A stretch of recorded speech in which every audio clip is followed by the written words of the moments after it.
A man in Texas shot and killed his own daughter last January. He is being investigated for manslaughter charges, given that his statement is that it was a total accident. And over a year later, we found out that they were in an argument about Donald Trump. And I am sure you can imagine which of those two people was defending Donald Trump in that argument. The woman who died, Lucy Harrison, was visiting her dad after the holidays with her boyfriend. And the boyfriend is who we've got this count from. He says that Lucy was asking her dad how he would feel if she was one of Donald Trump's sexual assault victims, and he said he wouldn't mind because he has two daughters that actually live with him. I'm not a lawyer or a judge, and I don't want a reason to have to interact with either of them anytime soon, so I'm not going to comment on any of the criminal activity that did or did not happen on this day.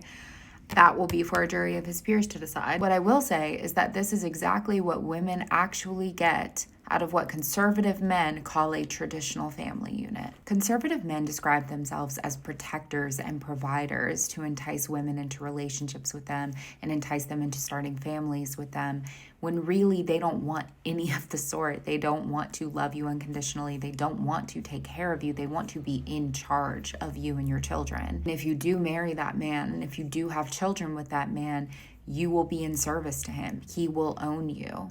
Your basic safety and your kids' basic safety will be dependent on you submitting to everything he says, wants, does. And the thing is, I think conservative men are so close to getting this, because I do see the open complaining online all the time that conservative men can't find somebody to have a traditional romantic relationship with. Sometimes they can't even get to a first date if that woman knows that they're a conservative.